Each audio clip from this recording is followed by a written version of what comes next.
and welcome back to my channel. Today we're going to be looking at chemical formulae and what it means. The periodic table lists all the elements.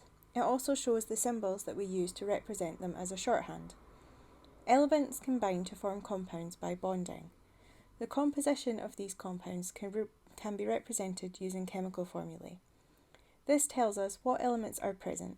It can also tell us the number of each element present in a molecule, or the ratio of the elements in an ionic compound. Let's start by looking at covalent molecules. Covalent molecules contain only nonmetals. You can find these on the right of the periodic table to the right of the step line. The formula here represents how many of each element is present. So in the first example we have CO. This means that we have one carbon atom and one oxygen atom.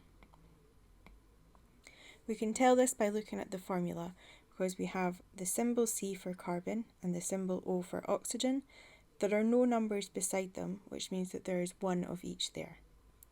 In the next example, we have one carbon atom and two oxygen atoms.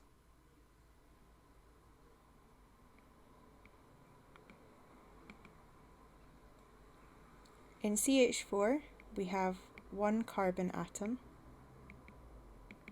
and four hydrogen atoms.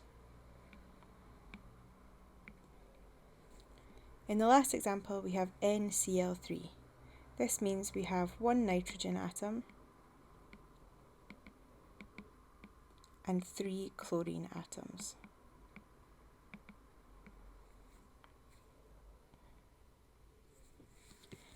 The compounds shown here are ionic. They exist as lattices and they contain metals and non-metals. Because they're a lattice, this means that there is not a molecule present. They have thousands of each of the ions. So their formula represents the ratio of the ions that are present. So in the first example, we have a ratio of 1:1 for sodium and chlorine. In the next example, we have a ratio of 1:2. This means that for every magnesium ion, there are two fluoride ions. For lithium and oxygen, we have a ratio of 2:1. So there are two lithium ions for every oxygen ion.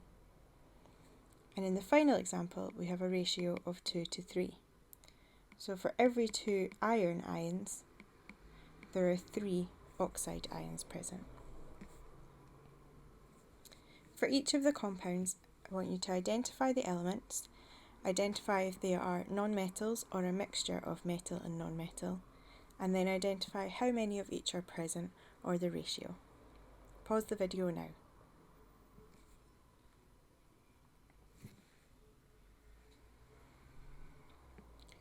So in the first example, we have nitrogen and oxygen. These are both non-metals. This means that we have a molecule. Within this molecule, we have one nitrogen and two oxygens. Here we have calcium and phosphorus. Calcium is a metal, whereas phosphorus is a non-metal.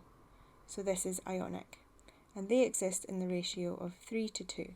So there are 3 calcium ions for every 2 phosphorus ions in the lattice.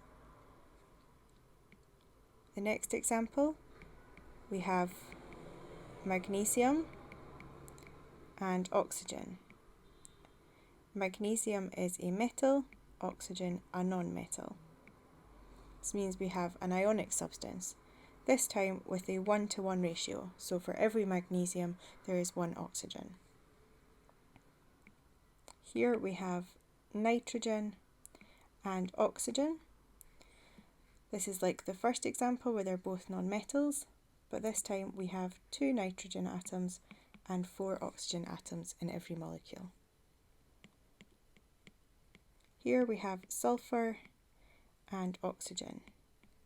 These are both non-metals. So within the molecule we have 1 sulfur bonded to 3 oxygens. And finally, copper and sulfur. Copper is a metal, sulfur is a non-metal. So this is an ionic substance, which exists as a ratio of 2 copper ions to every sulfide ion. Thank you for watching my video. I hope that you found it helpful. Please remember to subscribe and follow me on Twitter at MissAdamsChem and Instagram MissAdamsChemistry for regular updates on new videos and flashcards throughout the year. Bye for now.